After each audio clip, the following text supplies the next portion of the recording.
지난주에는 하나님께서 우리의 모든 죄에 대해서 심판하시겠다라고 하는 그 부분, 그 심판자이신 그 하나님은 우리를 심판하시고 우리를 저주하시고 우리를 버리기 위해서만 존재하는 것이 아니라 그럼에도 불구하고 우리를 부르신다라는 것, 우리가 다시 하나님께 돌아오기를 원하시는 것이 하나님의 마음임을 저희들이 알게 되었습니다. 우리 4절 말씀 함께 다시 한번 읽겠습니다. 시작. 그러나 애굽 땅에 있을 때부터 나는 내 하나님 여호와라. 나 밖에 내가 다른 신을 알지 말 것이라. 나 외에는 구원자가 없느니라.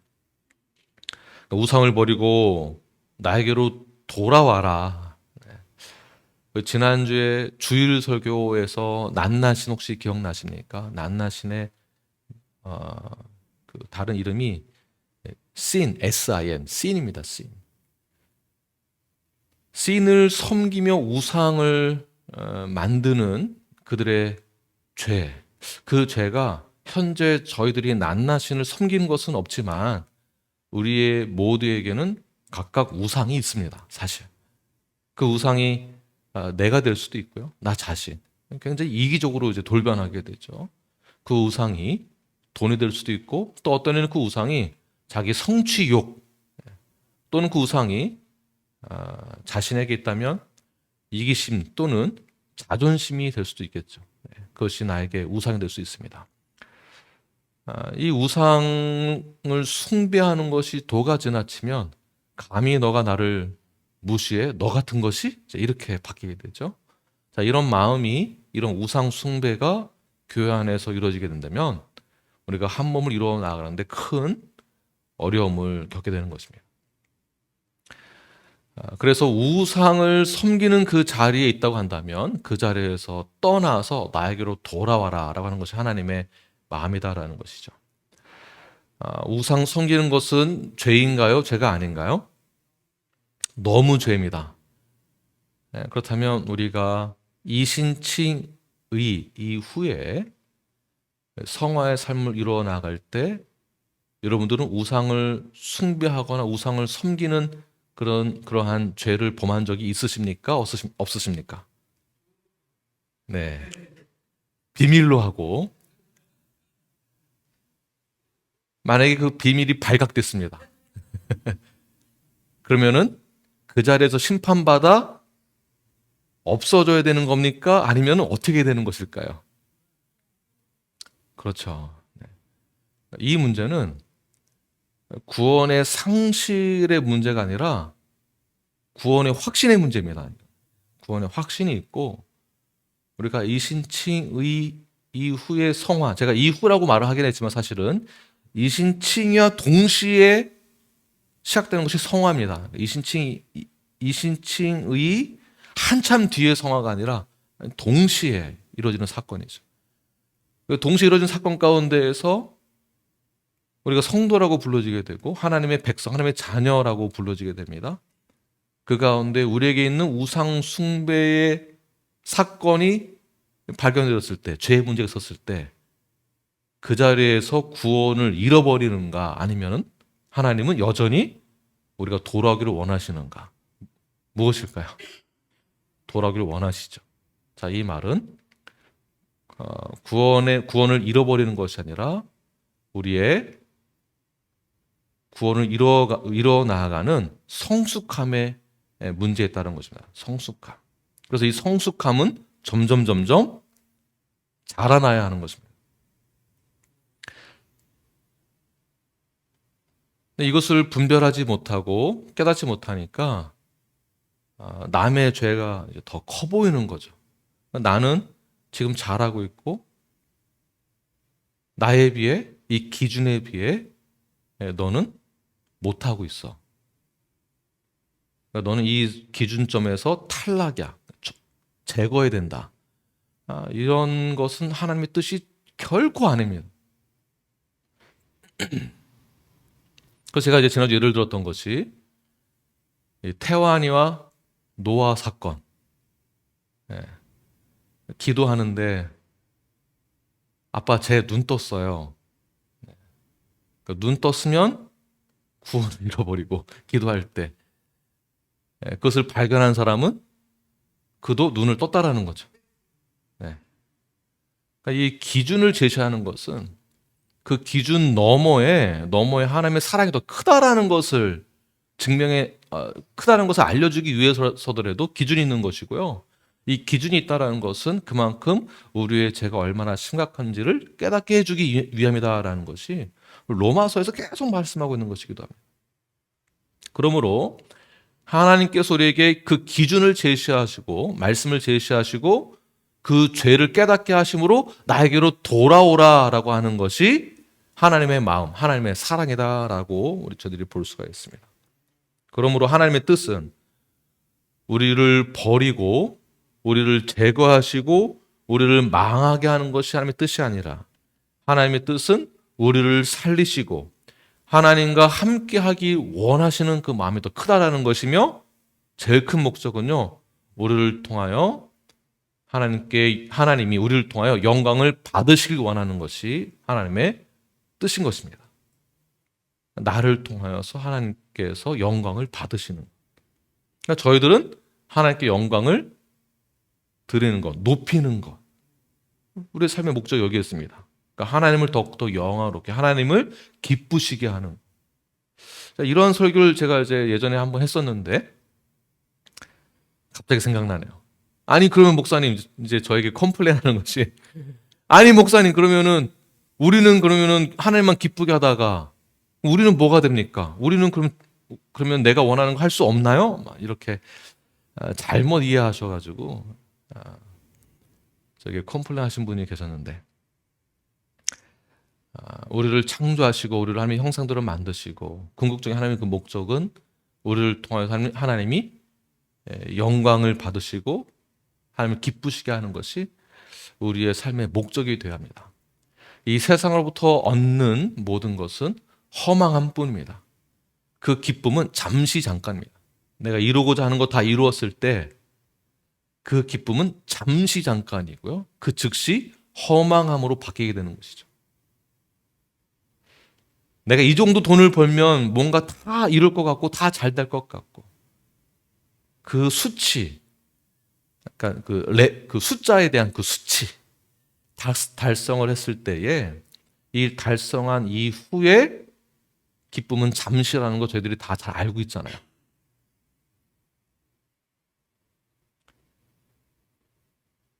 그래서 저희들은 세상에서 얻는 어떠한 기쁨보다 영원히 허망함이 없는 완전한 기쁨이 있는 그곳을 향하여 우리의 본향을 향하여 더욱더 성숙함으로 나아가야 하며 완전하신 하나님의 놀라움, 그 놀라움에 나도 존재한다라는 것, 나도 포함되어 있다라는 것, 그 사실에 감격하고 감사함으로 하나님의 기쁨이 되어지는 것. 제가 감사하고 기쁨을 드렸을 때 하나님의 영광을 받게 되시는 것이죠. 모든 것이 하나님부터 온 것임을 우리가 고백하기 때문에 그렇습니다. 이것을 우리가 예배라고 합니다. 예배. 이것이 예배예요. 이 예배를 단순히 종교적 행위라고 생각을 해서 내가 헌금 한 20불 정도 하고 주일날 밥 한 끼 먹고 좋은 말 듣고 재밌게 수다 떨다가 이것도 괜찮은 것 같다. 이 정도 수준에서 여전히 머물고 계시다면 여러분 진심으로 회개하셔야 됩니다. 진심으로. 왜냐하면 하나님께서는 우리를 사랑하셔서 우리를 구원하기 위하여서 그냥 말로만 하신 것이 아니십니다. 우리를 구원하기 위하여서 그의 독생자 예수 그리스도를 이 땅 가운데 보내셔 그의 죽으심을 대신하여서 우리를 살리시는 거예요. 목숨을 바치고 그다음 우리에게 생명 주신 거예요. 여러분 잘 아시는 요한복음 3장 16절 우리 함께 읽겠습니다. 시작. 하나님의 세상을 이처럼 사랑하사 독생자를 주셨으니 이는 그를 믿는 자마다 멸망치 않고 영생을 얻게 하려 하심이라. 아멘. 이 말씀을 어릴 때부터 암송하고 또 노래로도 만들고 뭐 율동은 아니지만 네. 하나님이 세상을 이제 아시죠? 모르시나요? 네, 저 주일학교 때 저희가 배웠던 것 같습니다. 어릴 때부터 암송하고 노래하고 항상 우리 주일학교 때 모이면은 네, 이 찬양을 부르고 시작하고 네, 머릿속에 아예 박혀 있죠. 그런데 우리에게 망각의 은사가 있다 보니까 네, 말씀을 암송하더라도 계속 묵상하지 않으면 잊고 또 잊고 또 잊고 이스라엘 백성이 그러했습니다. 하나님께서 미리 택하여 주시고 그 택함 받은 것에 대한 증명도 다 해주시고 그것도 모자라서 출애굽 사건을 통하여서도 증명해내시고 광야로 인도하여서 그 가운데에서 불기둥 구름기둥으로 다 보호해 주시고 인도해 주시고 가나안 땅에 입성할 수 있도록 모든 것을 다 준비해 주시고 예배해 주시고 우리를 죄와 사망의 그늘에서 생명의 자리로 옮겨주신 것에 대한 그 은혜를 완전히 잊어버리는 것이 우리에게 망각의 은사, 우리 인간은 내 힘을 할 수 없다는 것 또한 증명하게 되죠. 그래서 우리는 하나님의 은혜를 잊어버리고 하나님 우리를 사랑하셨다라는 것도 사랑하시고 계신 것도 잊어버리고 구원도 잊어버려요. 본문 6절을 보게 되면 우리 함께 읽겠습니다. 6절 본문 6절 시작. 그들이 먹여준 대로 배가 불렀고 배가 부르니 그들의 마음이 교만하여 이로 말미암아 나를 잊었느니라. 자, 언제 잊게 됩니까? 교만하여져서 6절 다시 보시면 먹여주고 배가 부르니까 그 다음에 뭐가 찾아왔죠? 교만이 찾아왔다. 하나님이 다 공급해 주시는데도 불구하고 감사와 기쁨, 감격이 아니라 교만. 이 교만은 이제 나에게 집중되어질 때 이제 교만함이 찾아오죠. 하나님께 집중되어지면은 겸손함이 우리에게 임하게 되는데 나에게 집중하면 교만하게 됩니다. 실제로 이제 먹는 얘기 나왔으니까 실제로 집에 먹을 게 없다라는 것은 이제 현대 사회에서는 돈이 없으면 먹을 게 이제 없는 거죠. 돈도 없고 돈이 없으니까 먹을 것을 살 수가 없고 그러니까 이제 사는 게 힘드니까 기도하게 됩니다. 하나님 제발 살려주세요. 정말 힘들 때 하나님께 우리가 간구하게 되죠. 그러니까 하나님의 자녀가 그렇게 간구하고 목숨을 걸고 기도를 그렇게 하는데 어떻게 하나님이 안 들어주세요? 그 기도 들어주시겠죠. 언젠가는 들어주십니다. 그래서 다 들어주시고 채워주고 넉넉해지면 뭐라고 말하는가? 이거 다 내가 잘해서 그런 거다라고 우리는 아니라고 말하지만 사실 다 그렇습니다. 사업이 잘 되면 내가 이거 이렇게 해가지고 된 거야 라고 간증을 하죠. 내가 이렇게 한 거야. 내가 이렇게 했더니 하나님이 도와주셨어. 이렇게 간증을 합니다. 그러니까 하나님이 도와주신 것이 아니고 하나님이 전적으로 이끄신 거죠.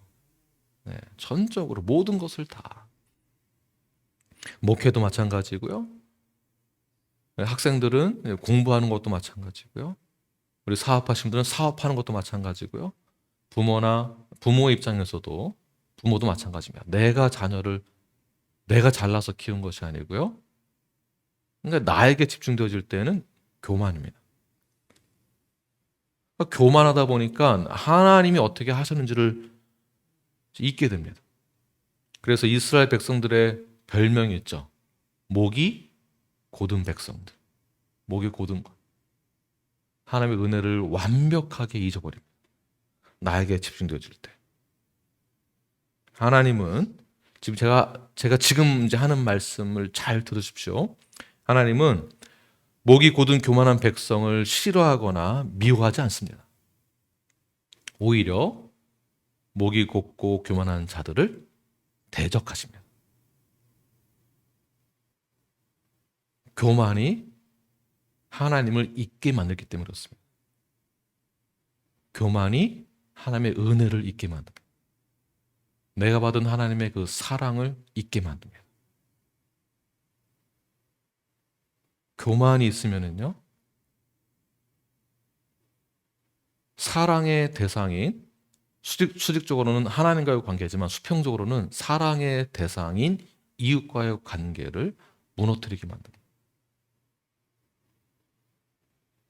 그래서 하나님께서는 이 교만함을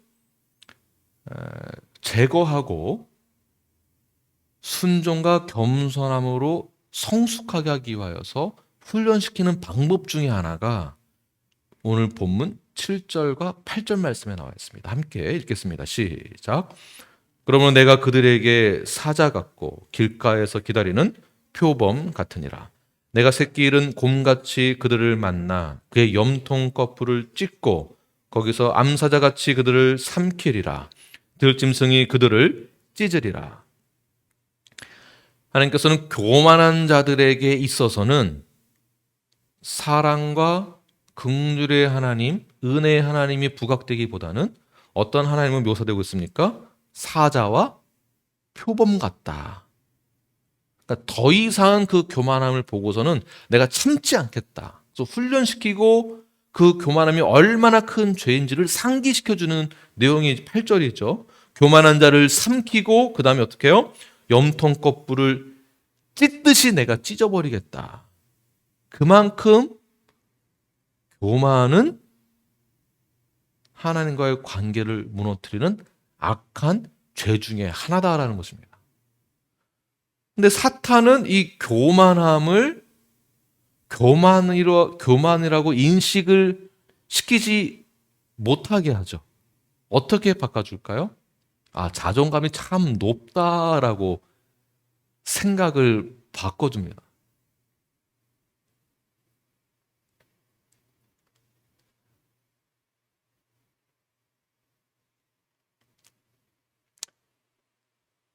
이 부분을 저들이 굉장히 간과했던 부분인 것 같습니다.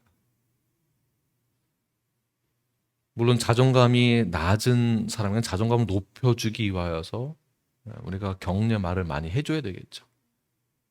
그러나 너무나도 자존감을 강조하다 보니까 자신이 교만하다라는 것은 잊은 채 나는 자존감이 높아라는 것으로 함부로 대하거나 무례하게 행하는 경우들이 참 많이 있습니다.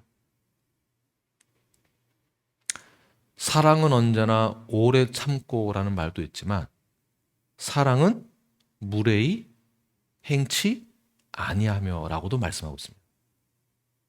정말 사랑한다면 감정적인 사랑만 하는 것이 아니라 이성적인 사랑만 하는 것이 아니라 어떠한 사랑이 필요할까요?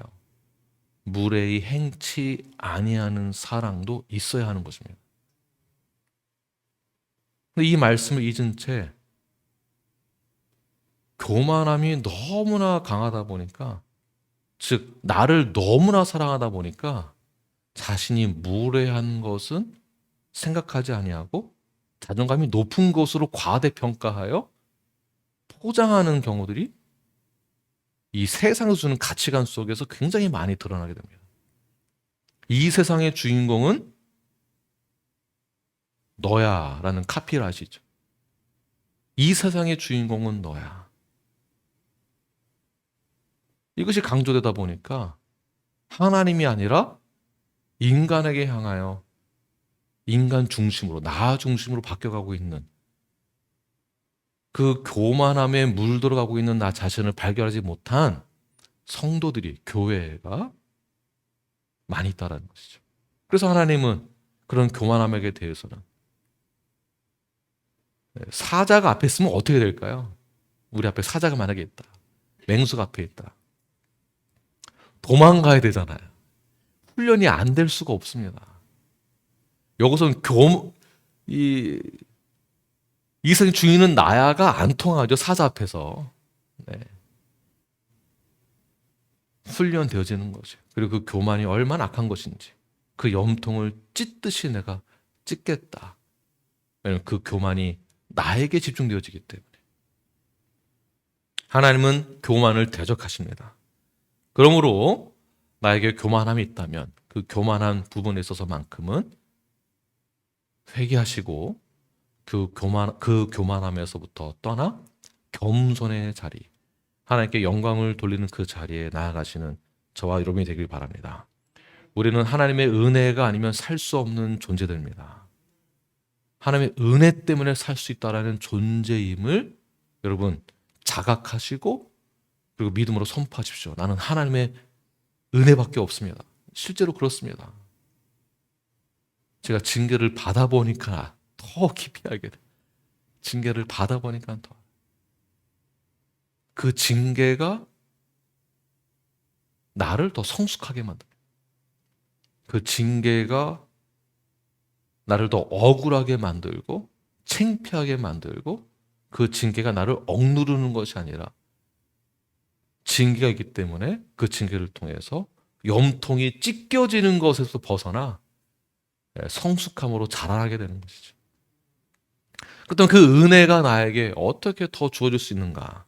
야고보에서는 이렇게 말씀하고 있는데요. 4장 6절 보게 되면 그러나 더욱 큰 은혜를 주시나니 그러므로 일렀을 때 하나님이 교만한 자를 물리치시고 겸손한 자에게 은혜를 주신다 하였느니라. 어떤 자에게요?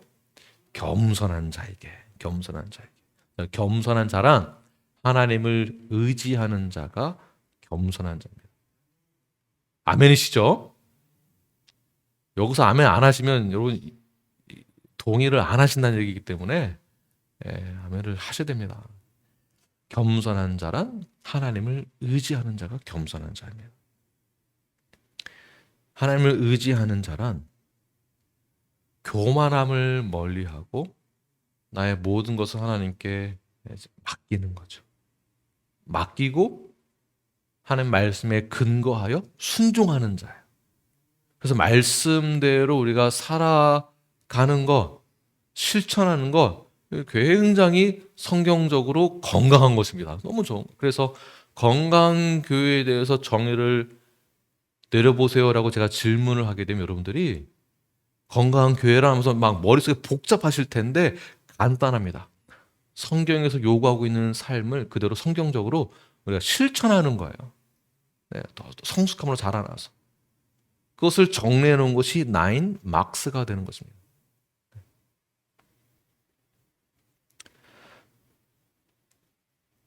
그러나 겸손하지 못하고 교만한 자, 지혜가 없는 자, 불순종하는 자, 이러한 자들은 결국 망한다라고 오늘 본문에서 말하고 있는데 어떻게 망하게 되는가?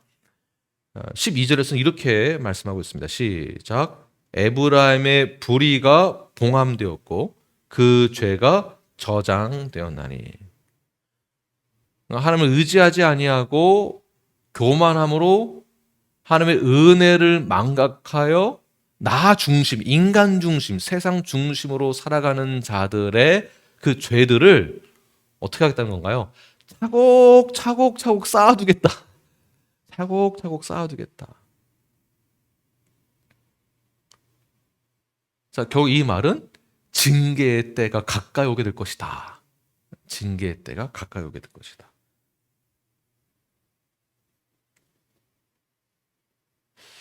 그때까지 회개하지 아니하고 돌아오지 아니한다면 결국 그 징계가 심판으로 받게 된 것이죠. 하나님은 결국에는 심판자로 오시게 됩니다. 그러나 하나님을 의지하는 자에게 있어서 하나님이 다시 이 땅 가운데 예수 그리스도가 다시 이 땅 가운데 심판자로 오실 때에는 우리에게는 기쁜 소식이 되는 것이겠죠.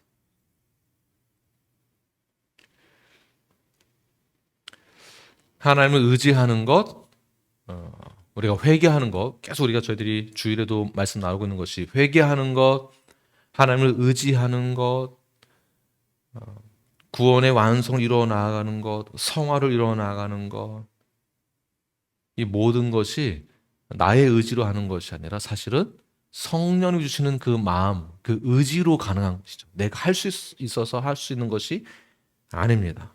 그러므로 우리는 하나님을 바라보아야 하고요. 성경에서의 요구하고 있는 그 말씀 그대로 실천할 수 있도록 간구하며 우리가 그렇게 살아갈 수 있도록 성령님께 기도해야만 하는 것입니다. 성령님께. 성령님 나에게 지혜를 주세요. 그리고 이 말씀 그대로 실천할 수 있도록 그런 힘을 주세요라고 기도하면서 실천하는 거예요. 예를 들면 이웃을 사랑해야 되는데 사랑의 마음이 안 들고 계속 미움의 마음이 든다. 어떻게 되겠습니까? 기도해야죠. 어떻게 기도해야 돼요? 저 사람 바꿔주세요. 가 아니고 어떻게 기도해야 될까요? 내가 사랑의 마음이 부족하니까 저에게 사랑의 마음을 더 주세요라고 기도를 해야 하는 것입니다. 그것이 하나님을 의지하는 삶의 수평적인 적용이라고 볼 수가 있습니다. 정리하겠습니다. 우리가 성화를 이루어 나아갈 때, 구원의 완성을 향하여 나아갈 때 실수할 수 있습니다. 실수할 수 있고 우리가 실패할 수 있고 그러나 해서 잠시 당하는 어려움을 겪을 수 있습니다. 그렇다라고 해서 우리가 하나님으로부터 버림받은 것은 절대 아닙니다. 왜냐하면 우리는 이미 구원을 하나님의 은혜를 통하여 구원을 받았기 때문에 그렇습니다. 그러므로 회개 자리에 서서 하나님 우리에게 손을 내밀어 주실 그때에 감사와 기쁨, 그 감격을 가지고 주 앞에 나아가십시오. 그리고 나에게 부족한 그 모든 부분들을 위하여서 성령님께 기도하십시오. 나에게 교만함이 있다면 그 교만함을 떨쳐버리고 겸손할 수 있도록 겸손의 마음을 달라고 기도하십시오. 나에게 사랑의 마음이 부족하다면 그 사랑의 마음을 더욱더 은사를 더욱더 부어달라고 기도하십시오. 그리고 사랑으로 이웃을 섬기며 이 세상을 섬기며 복음을 증거하고 하나님의 나라를 위하여서 온전히 하나님의 기쁨이 되어지는 저와 여러분이 되길 간절히 축원합니다. 기도하겠습니다.